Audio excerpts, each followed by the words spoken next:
할렐루야, 승리하셨습니다. 승리하셨습니다.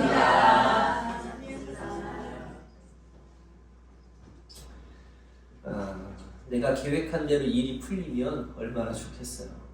우리의 인생이 이게 잘 풀리지 않을 때가 너무나도 많이 있습니다. 여러분들은 어떠셨어요? 저는 제 인생이 잘 풀렸다고 생각하고 사는 사람은 아니고, 왜 이럴 때 이렇게 꼬였나, 왜 저럴 땐 저렇게 꼬였나. 여러분들의 인생도 아마 비슷하실 겁니다.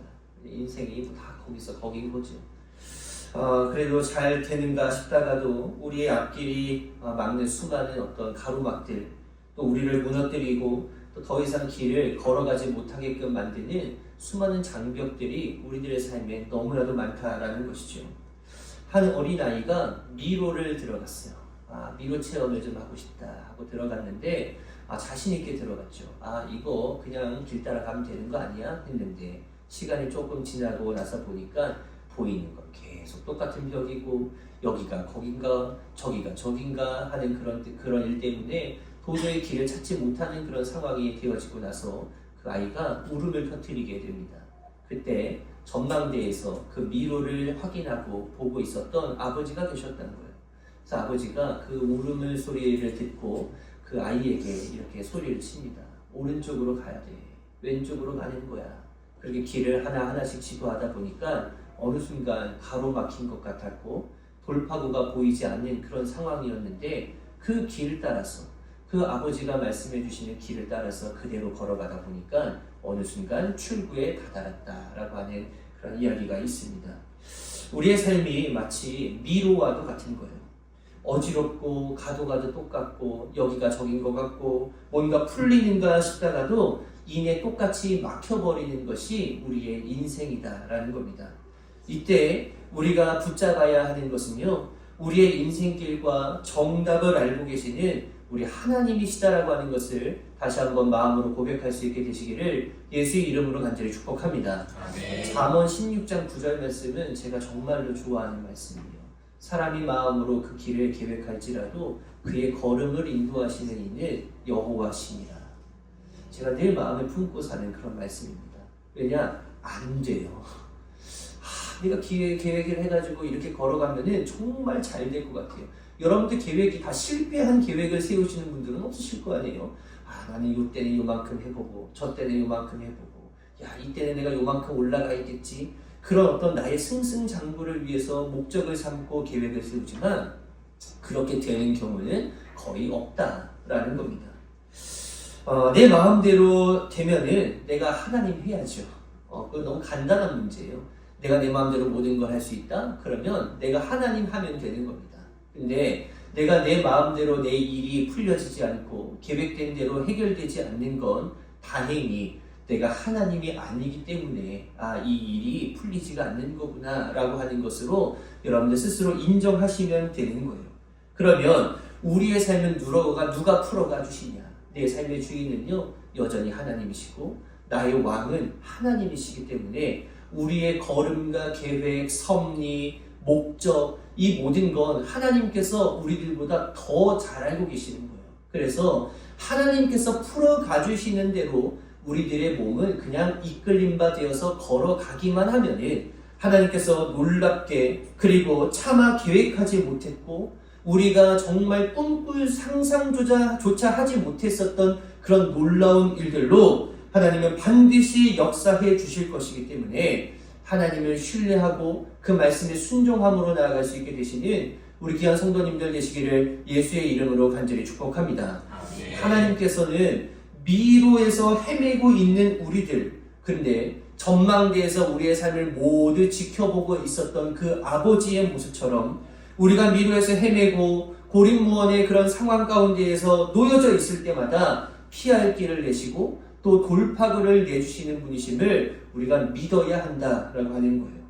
성경에서 여러분들 참 안타까운 말씀이 뭐냐면 시험이 없을 거야 이렇게 얘기하지 않는다는 거예요. 우리의 삶에 시험이 없으면 얼마나 좋겠어요. 근심과 걱정이 없으면 얼마나 좋겠어요. 그런데 성경은 그런 얘기를 단 한 자도 적어놓고 있지 않습니다. 성경은요 우리들의 인생의 시험은 끊어지지 않을 거야, 이게 성경의 이야기거든요.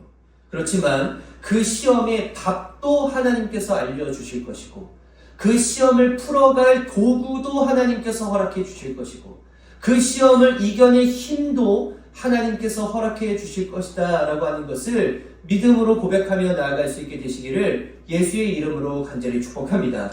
그래서 우린 막다른 길 앞에 딱 도착했을 때 야, 이걸 어떻게 돌파해 나가는 거야? 라고 하는 그 상황 가운데에서 하나님만 제대로 의지하게 되어진다면, 그리고 하나님의 음성만 제대로 듣게 되어진다면, 그리고 그 하나님의 음성이 내가 사는 길이다 라고 하는 것을 믿음으로 고백한다면, 그리고 그 믿음으로 고백하고 나서 그것을 행동으로 옮겨간다면 반드시 하나님께서는 돌파구를 보여주실 것이다 라는 거예요.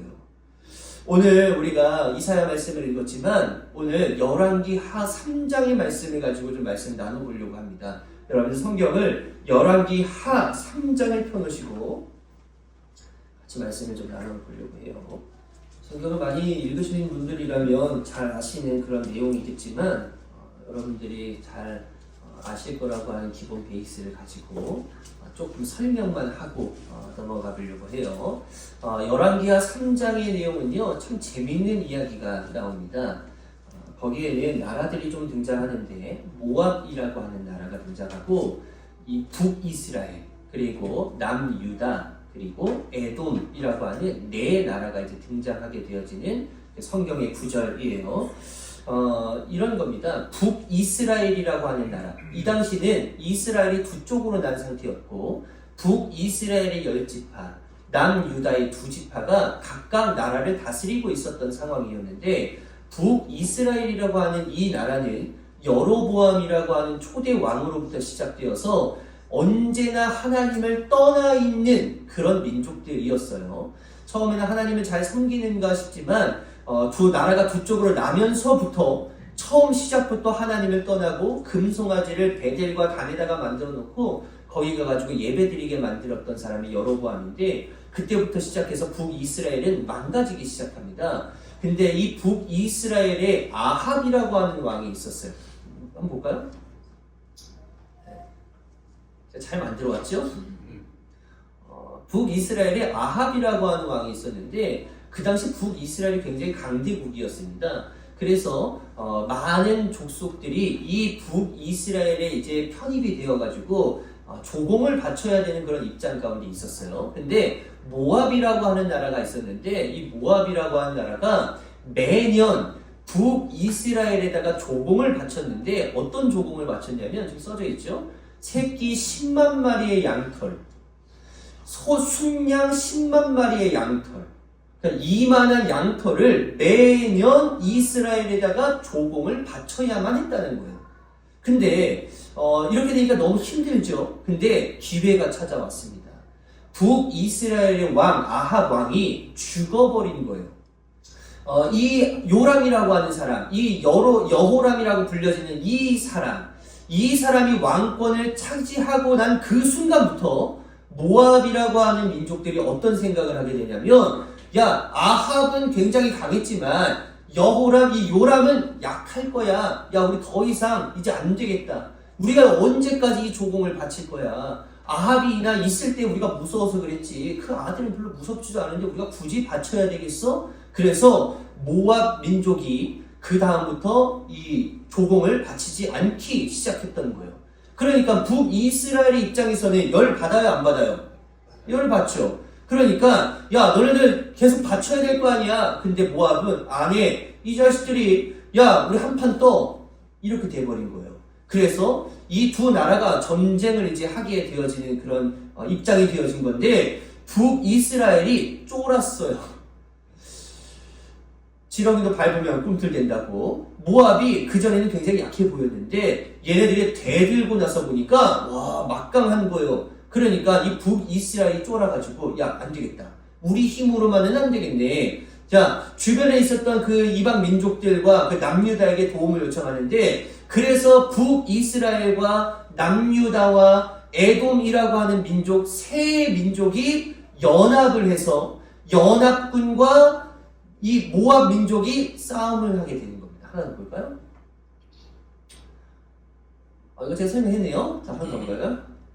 이렇게 되어지는 겁니다. 이해가 되시죠? 자, 이렇게 이제 전쟁이 되어지는 그 입장. 자, 여기까지가 이제 사전 지식이에요. 자, 요걸 이제 우리가 머리에 넣고 오늘 말씀을 좀 나눠보면 될 겁니다. 자, 이렇게 돼서 연합군이 출정을 하게 되는 거예요. 저 세 민족이, 야, 우리 가서 모압을 좀 혼내주자 했는데, 그 사람들이 길을 선택합니다. 그러니까 이 모압 민족과 싸우러 가는 그 길을 선택하게 되는데 쉬운 길을 선택하지 않고 어려운 길을 선택해요. 여러분들 8절 말씀 보세요. 3장 8절입니다. 이에 요람이 그러면 우리가 어느 길로 올라가는 것이 좋겠습니까? 하고 물으니 여호사밧은 에돔의 광야길로 가는 것이 좋겠다고 말하였다. 자, 좋은 길을 앞두고 굳이 광야길로 가겠다고 이야기한 겁니다. 근데 이거는 전략적으로 참 잘하는 거예요. 왜냐?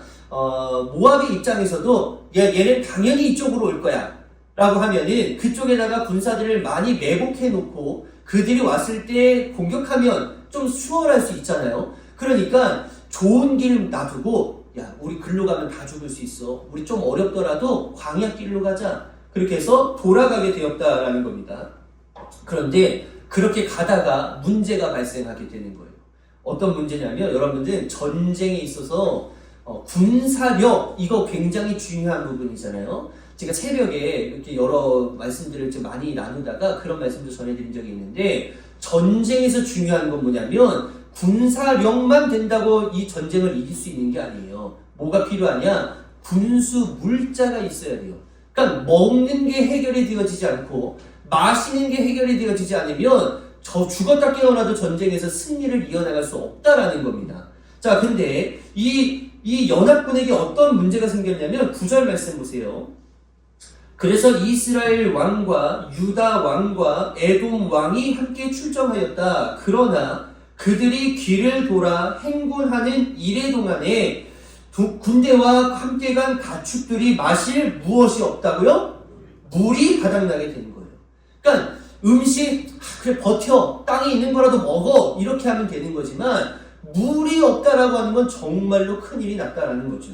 근데 성경학자들의 그 어떤 학설에 의하면 이들이 가는 그 길, 그 광야 길 가운데에 아쉬 골짜기라고 하는 것이 있었는데 아마도 이 세 연합군이 그 길을 바보같지 않고서는 그 길을 선택하지 않았겠죠. 그러니까 믿는 구석이 있었던 거예요. 뭐냐면 그 아쉬 골짜기에 물이 흐르고 있으니까 우리 거기에 가가지고 물을 좀 공급받으면 우리 갈 수 있어. 충분할 수 있어. 그 계획을 가지고 그 광야길을 선택했다라는 겁니다. 근데 그 시절에 가뭄이 너무 심하고 그렇게 물은 바짝 말라있고 땅은 갈라져 있고 하는 그런 상황들을 그들이 거기 도착해서야 알게 되었다라고 하는 거예요.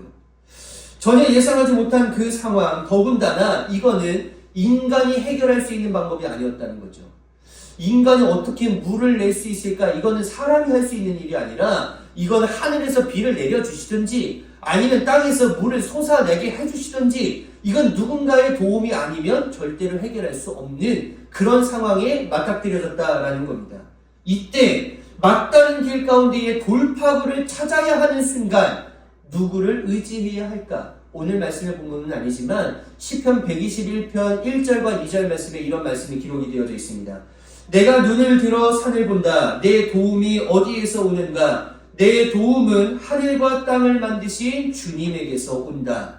여러분들 이 말씀, 우리의 돌파구는 하나님으로부터 온다라고 하는 사실을 더 마음 가운데에 새기시고 그 하나님을 의지할 수 있게 되시는 우리 귀한 성도님들 되시기를 예수의 이름으로 간절히 축복합니다. 아멘. 연합군이 마치 미로 속에 들어간 것처럼 자신들의 힘으로 도저히 해결할 수 없는 그런 상황 가운데에 머물러 있을 때 그 상황을 어떻게 넘어갔는가 오늘 요 한 두 가지 정도만 한번 살펴보고 말씀을 맞춰보려고 합니다.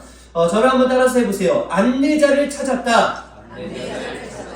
여러분들 그런 기억이 있으실까 모르겠는데 오래전에 운전하셨던 분들 계시잖아요. 오래전에 저도 어렸을 때 그런 기억이 있어요. 옛날에 내비게이션이 없을 때 다 지도 보고 찾아가셨잖아요.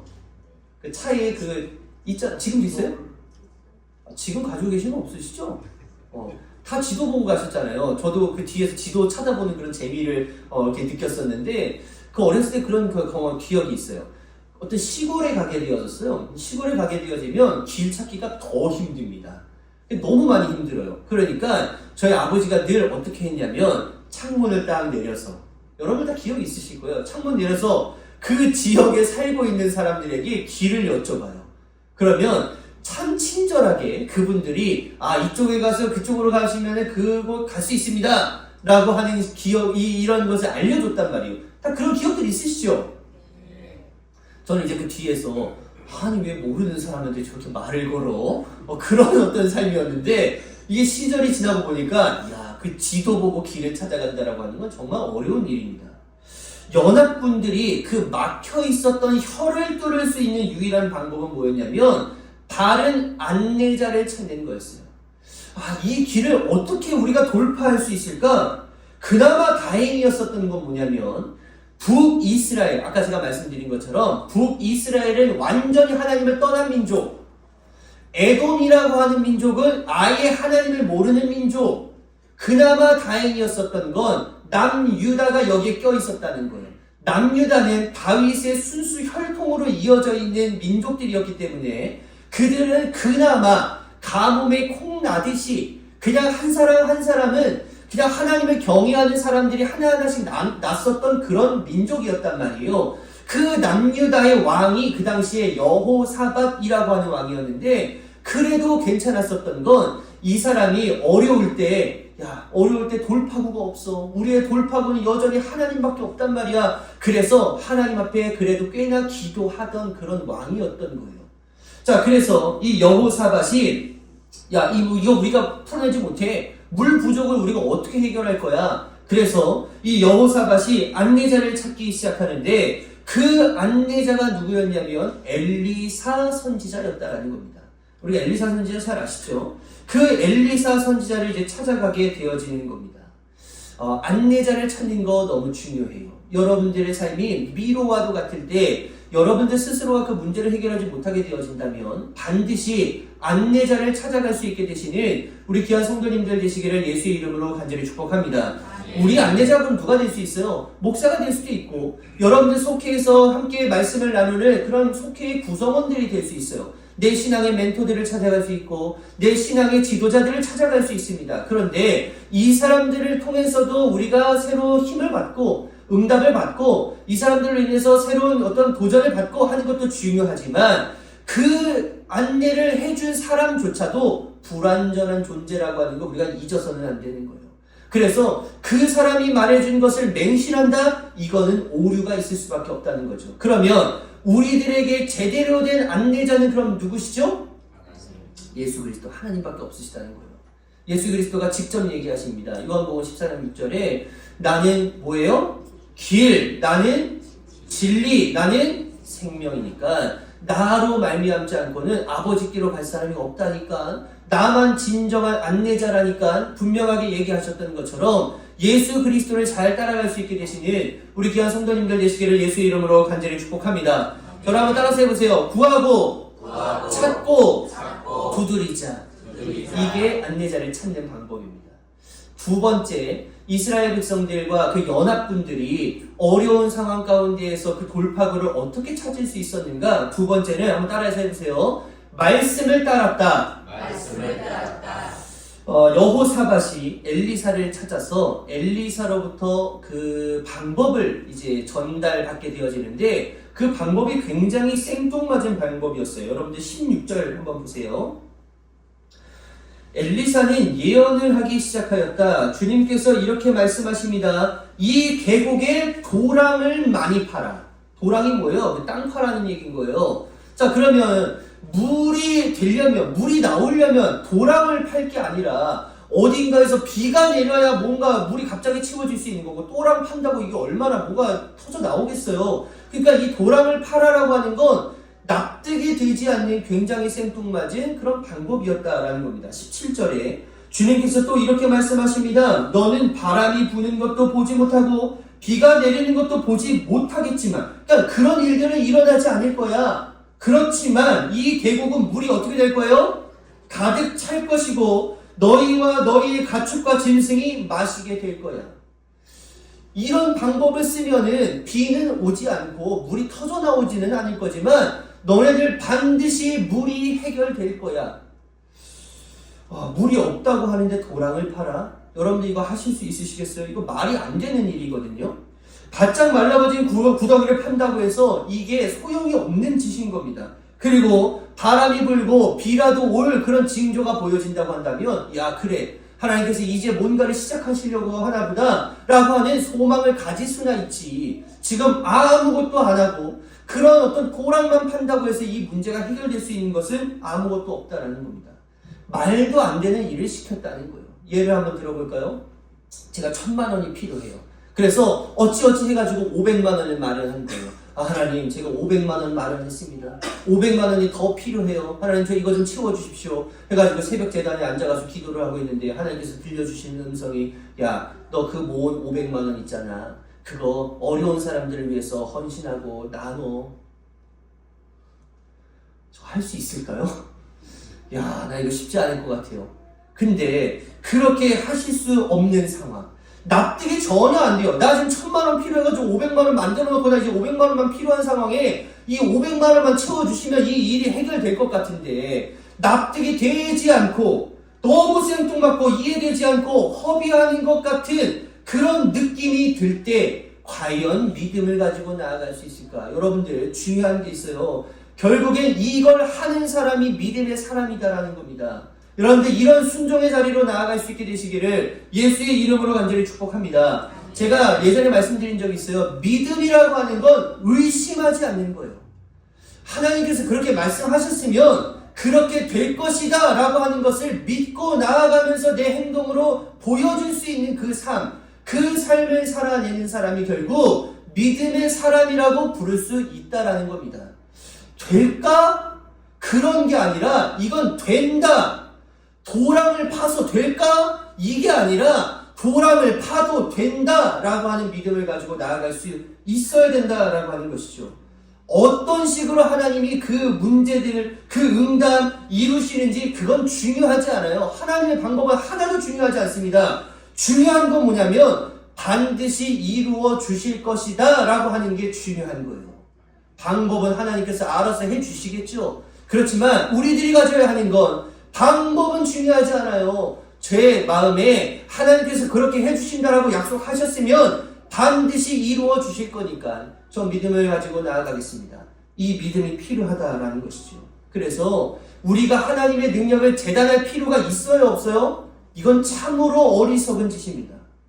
우리의 어리석음이 뭐냐면 하나님은 정말 전능하신데 그 전능하신 하나님의 능력을 내 경험, 내 판단, 내 실력 여기에다가 자꾸 꾸겨 넣으려고 하다 보니까 하나님의 능력이 발휘되어지지 않고 아니 겨우 요 정도가 하나님의 능력이야? 라고 하는 것으로 우리가 하나님의 능력을 자꾸 재단하면서 능력을 자꾸 없는 사람, 없는 신인 것처럼 그렇게 여길 때가 너무나도 많다라고 하는 거예요. 능력을 의심하지 않게 되시기를 예수의 이름으로 간절히 축복합니다. 능력은 무궁무진한 거예요. 그러니까 뭐만 키우면 되는 거예요. 내 믿음, 내 믿음의 그릇만 키우게 되어진다면 그만큼 하나님께서 부어주실 능력은 어마어마하게 될 것이다 라고 하는 것을 기억하시기를 예수의 이름으로 간절히 축복합니다. 아멘. 간장 종지에다가 삼계탕을 어떻게 만들 거예요? 그거 절대 못하는 짓입니다. 이 삼계탕을 만들려면 그만한 그릇이 있어야 된다는 거예요. 하나님의 능력 무궁무진합니다. 그만한 그릇이 되어지시기를 예수의 이름으로 간절히 축복합니다. 그래서 우리가 하나님의 말씀하셨으면 그대로 될 것이다 라고 하는 믿음을 가지고 이 연합군들이 어떤 일을 하게 되어지냐면 도랑을 팠을까요? 안 팠을까요? 파게 되었다는 거예요. 파면서도 의아했겠죠. 이거 우리가 뭐 하는 짓이야. 아니 구름이라도 좀 보내주셔야 그게 뭐 비라도 생길 어떤 건덕지라도 있지. 우리가 땅을 이렇게 판들 이게 뭐가 되겠어. 이건 마치 이런 걸 거예요. 나하만 장군이 엘리사로부터 7번 요단강에 들어갔다 나오면 해결될 겁니다. 그때 나하만 장군이 열받았거든요. 그럼에도 불구하고 요단강에 들어갔어요. 근데 놀랍게도 말이에요. 이런 거죠. 한 번 들어갔을 때 이쪽 팔이 나. 두 번째 들어갔을 때 내 눈이 나. 세 번째 들어갔을 때 이쪽 팔이 나. 네 번째 들어갔을 때 내 몸이 나. 다섯 번째 들어갔을 때 내 다리 한쪽이 나. 여섯 번째 들어갈 때 내 발이 한쪽이 나. 그러면 사람이 어때요? 야, 일곱 번 들어가겠다 나오면 내 몸이 정말 어린아이의 피부와 같이 그렇게 바뀔 수 있겠구나. 소망이라도 가질 수 있지. 여섯 번째까지 아무 일도 일어나지가 않았었던 거예요. 근데 그 일곱 번 들어가라고 하는 거, 그때 들어갔더니 그때 역사가 일어났다라는 겁니다. 기드온도요, 이 사람 참 대단한 사람이거든요. 나중에 우리 기드온 이야기 좀 나눌 때 기드온 말씀 나누겠지만 이 사람 의심무진장 많았던 사람이에요. 근데 이 사람이 나중에 미디안 군사와 이제 전쟁을 치르는 것에 앞서서 너무 무서운 거죠. 야, 이스라엘 백성들 다 모여봐 했는데 모인 사람이 32,000명이었습니다. 겨우겨우 32,000명이었는데 적들은 13만 5천이에요. 이거 게임이 돼요? 게임이 전혀 안 되는 상황 가운데 하나님 앞에 기도하죠. 근데 하나님께서 응답을 내려주시는 게 뭐냐면, 야, 32,000명 많아 안 많아요? 너무 많아. 이거 좀 줄여. 너 분명히 사람들 끌어모을 때 말이야, 그냥 억지로 끌려 나온 놈들 있어. 그 사람들 다 집으로 돌려보내. 그때 돌아간 사람이 22,000명이에요. 자, 그러면 몇 명 남았어요? 10,000명 남은 거예요. 10,000명도 이미 너무 없는 거예요. 32,000도 없었는데 10,000명은 더 없어. 그래서 하나님, 이거 너무한 거 아닙니까? 그래서 어찌됐든 간에 믿음으로 순종했는데 하나님께서 음성을 한 번 더 돌려주시네. 자, 그럼 이제 개울가로 다 데리고 가. 자, 이 사람들 물 좀 먹여라. 그래서 물을 마실 때 무릎을 땅에다 대고 개처럼 물을 핥아먹는 그런 놈들 반드시 있을 거야. 그리고 또 어떤 놈들이 있을 거냐면, 무릎을 꿇긴 했지만 손으로 물을 떠가지고 마시는 사람이 있을 거야. 자, 이 두 부류 중에 개처럼 물을 핥아먹는 요 놈들 다 집으로 돌려보내. 그때 돌아간 사람들이 9,700명이었어요. 그래서 남은 사람이 몇 명이에요? 300명이었던 거예요. 그러니까 이 기드온이 할 맛이 나요, 안 나요? 아니, 할 맛이 안 나죠. 그럼에도 불구하고 하나님 말씀이니까 그렇게 나갔는데, 정말 놀랍게도 여러분들 그거 진짜 기가 막힙니다. 항아리 들고 나가요. 항아리. 횃불 들고 나가요. 이걸로 하나님이 역사를 보여주시는 거거든요. 아마도 이 연합군들의 마음이 그런 마음이었을 거예요.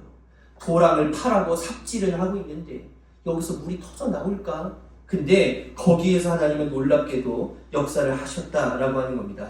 오늘 20절 말씀 보세요.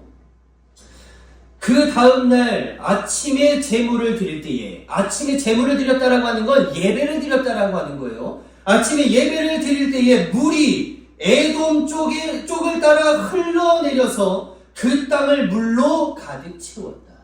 이게 하나님의 놀라운 은혜입니다. 물이 터져 나올 줄 알았어요. 기대했겠죠. 야, 그래도 여기 파면 나오겠지 했는데 이 판 거는 그냥 생쇼였던 거예요.